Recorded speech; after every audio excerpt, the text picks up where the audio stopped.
Et c'est l'heure du journal des médias de Julien Pichelet. Et on commence bien sûr avec les audiences et les chiffres du week-end à retenir, Julien. Alors hier soir, c'est TF1 qui a gagné la bataille des films du dimanche soir avec le film Moonfall qui a été regardé par 3 300 000 téléspectateurs, 700 000 de plus que Les Choses Humaines d'Yvan Attal sur France 2. Sinon, samedi soir, il y avait un gros match entre The Voice et le 15 de France de rugby.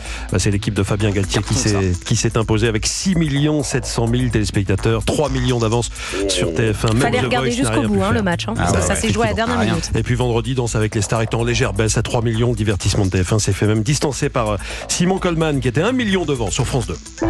Europe 1, le journal des médias. Et puis on revient donc sur l'info majeure du week-end. Le groupe Altis Media va changer de main. Alors c'était une rumeur depuis le mois de décembre, rumeur qui avait été d'ailleurs vivement démentie, notamment par le patron de BFM TV, Marc-Olivier Fogiel. Mais depuis vendredi, c'est un fait.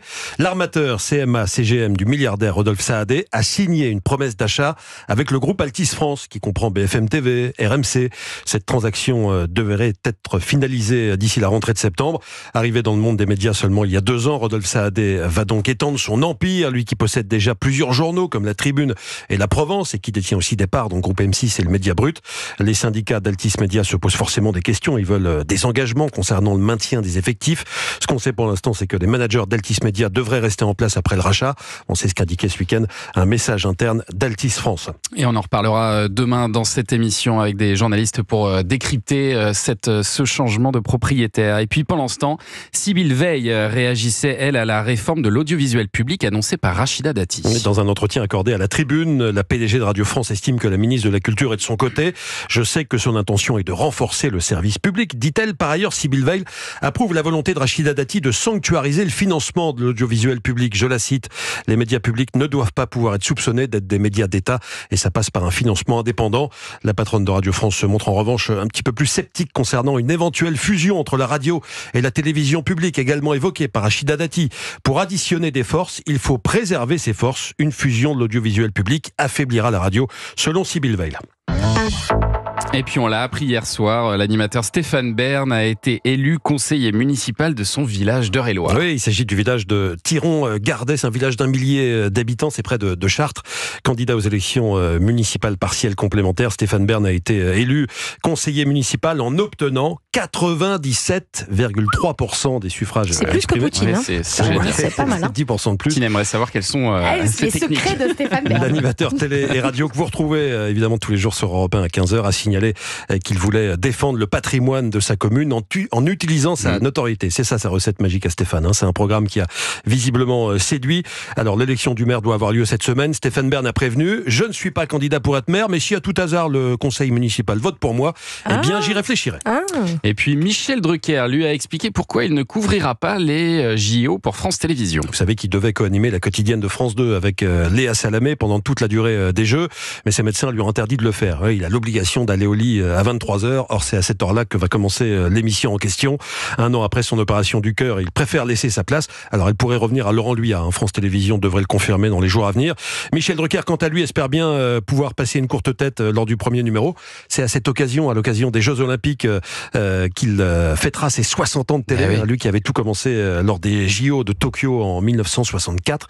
Dans un entretien accordé aux Parisiens aujourd'hui en France ce week-end, le doyen du PAF annonce aussi qu'il a en projet une nouvelle émission qui s'appellera Ma mère, mon père et Michel Drucker, émission sur les parents de stars.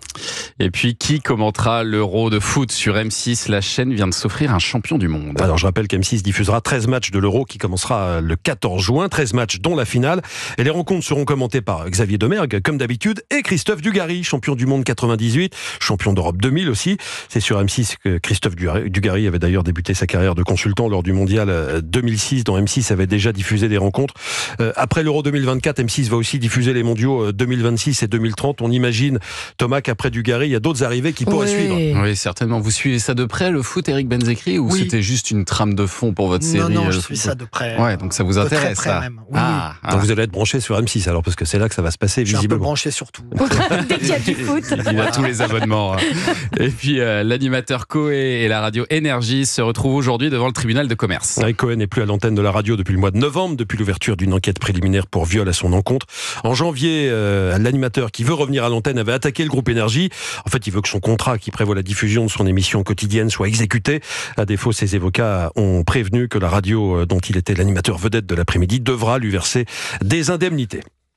On s'arrête maintenant sur l'un des programmes de ce soir. M6 va lancer à 21h10 la 8e saison de Mariés au premier regard. C'est un programme produit par Studio 89 qui permet à M6 de faire des bonnes audiences, en général comprises entre 2 millions et 2 millions et demi de téléspectateurs. C'est un petit peu moins fort que lors de la première saison, mais ça reste très élevé. On a beau avoir l'habitude maintenant, on est toujours un peu interpellé par ce concept. Je ne sais pas si vous le Nina Meury, ça me gêne beaucoup cette émission. Ça vous gêne beaucoup ? Pourquoi ?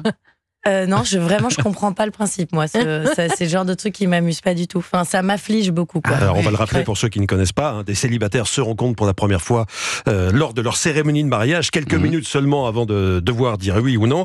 Les mariages sont célébrés à Gibraltar, où les démarches sont plus simples qu'en France. C'est pour ça. Mais même si c'est plus simple, ça n'exclut pas les craintes. Alexandre Omar a joint Tracy, l'une des candidates que vous découvrirez ce soir. Il lui a demandé ce qu'elle avait ressenti le jour J en allant à Gibraltar. Donc. Pendant plusieurs mois, je le vivais très très bien. Lorsque j'ai pris l'avion, ça allait. Lorsque je suis arrivée, ça allait. Et la veille, ça n'allait plus du tout. Et en fait, je me tenais à peine debout parce que j'avais les jambes qui tremblaient. J'ai eu toute l'angoisse, tout le stress qui est arrivé d'un coup. Et fallait que je m'assoie, fallait que je reste silencieuse. C'était très compliqué pour moi. Tracy qui a vécu donc des moments assez forts émotionnellement. Elle le dit, ça a été compliqué. Vous le comprenez, Nina Meury. Mais il faut sortir, il faut parler avec les gens, il faut sourire, il faut se draguer, la bonne vieille méthode, quoi, quand même. Non, mais c'est vrai, les relations humaines, quoi. Faut sortir la tête des écrans. Enfin, pardon, j'ai vraiment 95 ans. Ça a l'air d'être la meilleure méthode. Je précise juste, Nina, que cette année, M6 a prévenu l'un des candidats dira non lors de la cérémonie qui, en général, se déroule. Quel culot, les gens sont fous. C'est fou, dans la présence des familles. Effectivement, il y aura un grand moment de gênance, donc un de ces lundis sur M6. Très bien. Je pense que Jean-Luc Lemoyne nous en reparlera certainement. Il y a des chances, merci Julien pour ce journal des médias dont toutes les infos sont à retrouver dans notre newsletter médias sur europe1.fr.